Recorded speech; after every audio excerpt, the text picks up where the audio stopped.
পচাম করে ফাঁকা জায়গা পাবে আরে ঢুকিয়ে দেবে। সো যাই হোক, কাজ তো হলো না। কাজ হলো না ভাই, যার কাছে টাকা পাই আমাকে 2000 টাকা ধরিয়ে দিল, বললো আবার দেখছি। দাদা দেখছি, আমি দুঃখ, এই দুঃখ কোথায় রাখবো? এই দুঃখ এই দুঃখ আর রাখার জায়গা নেই, ঠিক আছে? তো যন্ত্রণা, এত যন্ত্রণা কোথায় রাখবো ভাই? ব্যাংকে ফোন করলাম ম্যানেজারকে, বললো আরে দাদা তুমি আমাকে ফোন করছিলে, আমি তো ক্যাশে ছিলাম, আমি তোমার ফোনটা বুঝতে পারিনি। কল ব্যাক ওই করেছিল, ঠিক আছে। বললো এই সপ্তাহে আর 2 দিন সময় আছে, 2 দিন সময় দাও, 2 দিনের মধ্যে করে দিচ্ছি, আজকে আবার একবার ফলো আপ করে দিচ্ছি। কি সুন্দর কথা, ঠিক আছে। আর সত্যি কথা বলতে এই সেই বেরিয়েছি। হ্যাঁ, আর খিদেও পেয়েছে প্রচুর এখন, মানে আর ভালো লাগছে না এখন, যা টাইম হয়ে গেছে এই টাইমে। আরে কাকা দেখো স্কুটি নিয়ে কিভাবে বেরিয়ে চলে যাচ্ছে। আর এখন বাইরে খাওয়াটাও ঠিক হবে না, কারণ বাড়িও চলে যাব।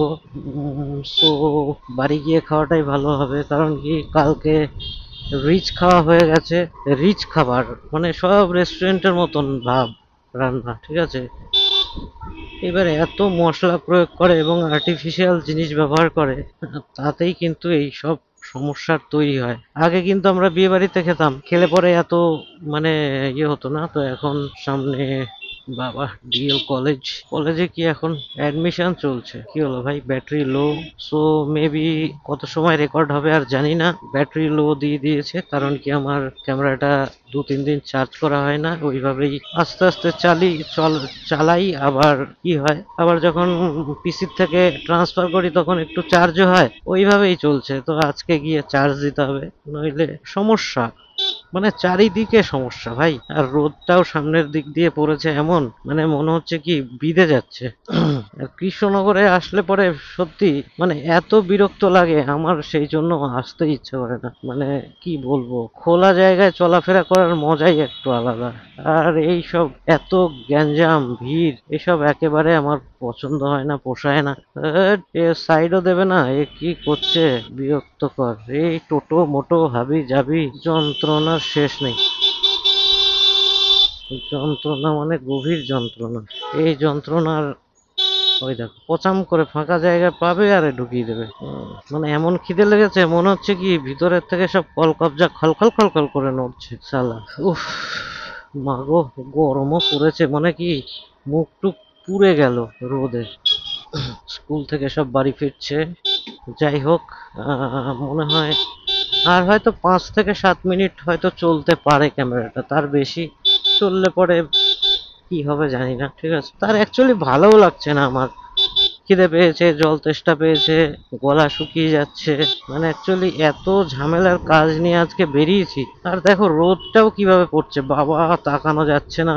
ভাই আমি আবার চশমাটা নিয়েছি তো, হ্যাঁ। তো যাই বলো, চশমার ওখানে হিমালয়ের ওখানে একটা ছেলে ছিল, ওর খুব শখ এই ক্যামেরা কিনবে। ও মাঝে মধ্যে ঘুরতে যায়, রাইডিং গিয়ার পরে ট্রিপও করে এসছে একটা।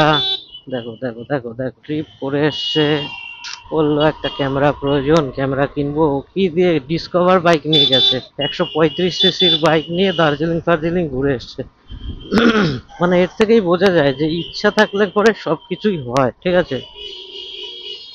তো আমাদের যতই দামি বাইক এটা ওটা কোনো বিষয় না, কিন্তু হ্যাঁ ভালো বাইক থাকলে কি রিস্কটা কম থাকে না।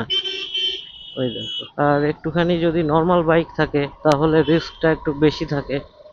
আমার এই বাইকটার কথাই বলি, আমি যদি সেইভাবে শাটল ব্রেক মারি তো জায়গায় তো দাঁড়ায় না। জায়গায় দাঁড়ায় না, তারপরে আপনার ব্রেক ঠিকঠাক ধরে না, স্লিপ করে চাকা, নানান রকম প্রবলেম। তো এখন আমার মনে হয় কি বাইক কেনার আগে অনেক কিছু চিন্তা ভাবনা করে কেনা উচিত, ঠিক